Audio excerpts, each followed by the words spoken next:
As we have learned in class, as countries develop, their populations tend to change for a number of reasons.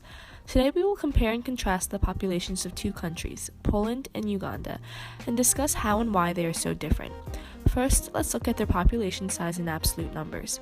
Today, Poland has a population of 38,593,000, whereas Uganda has a slightly larger population of 40,322,000. But although the absolute number of people living in both countries are not too far apart, their population compositions are very different. Let's take a look at their population pyramids.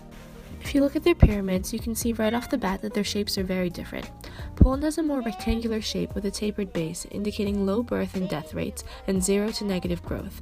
Uganda, on the other hand, has a shape more typical of developing countries, with a narrow top, wide base, and concave sides, indicating rapid growth from high birth rates and falling death rates. But how, when, and why did these changes come to be? First, we're going to look at the crude birth rate to help us to answer the first two questions.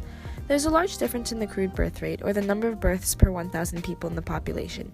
For Poland, birth rates peaked after the baby boom in the early 1980s as women began to postpone their births and join the workforce. And it has been low ever since, thus explaining their pyramid's narrow base.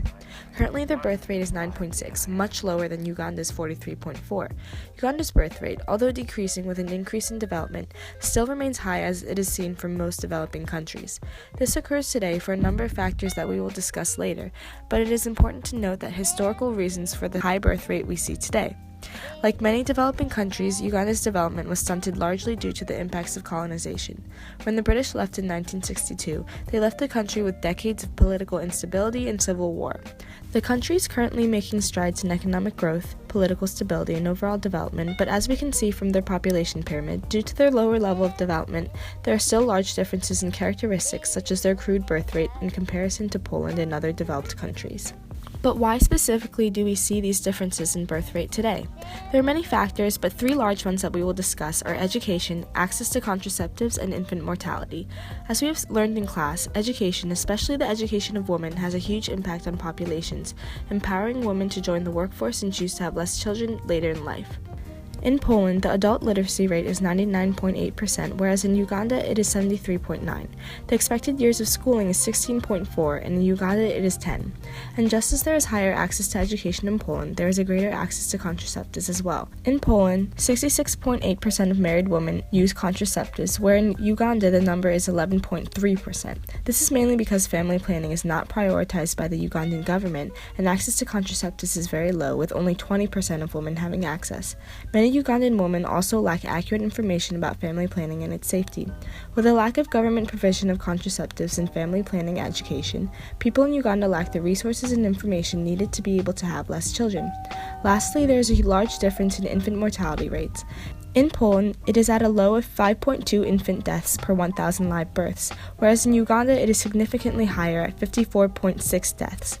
High infant mortality rates often result in higher birth rates as women try to have more children due to the low chances of survival. So we learned a little bit about how, when, and why these populations are the way they are today, but what can we expect for the future of these countries? With their low birth and death rates, Poland's population is expected to continue to decrease continuously and is projected to be as low as 33 million in 2050. A whole third of its population is expected to be over 65 years old, and the country's median age is projected to rise from 32 to 52 years old. The country will soon have to worry about how they will support their quickly aging population. In order to increase its younger working population size, it will need to focus on incentivizing their population to have more children through tax benefits and incentive programs, as well as possibly increasing the flow of migration. On the other hand, Uganda's population is heading in the opposite direction. According to the Population Bureau, with its high birth rates and decreasing death rates, its population is projected to quintuple in size to 130 million, causing extreme overpopulation and problems in poverty and instability. Uganda's current growth rate is already 3 times the global average, and if it continues at this high rate, there will surely be many problems to come. By increasing development as a whole, and specifically increasing education, the provision of health services, family planning education, and access to contraceptives, the Ugandan government can work to slow down their growth. In conclusion, from this video you have learned that although two countries can be similar in number, their populations can be completely different. Poland and Uganda are countries that both must take into account their changing populations in order to have a stable future. Whether it be through increasing or decreasing their population growth, both countries' governments must focus on stabilizing their populations through policies and in practice.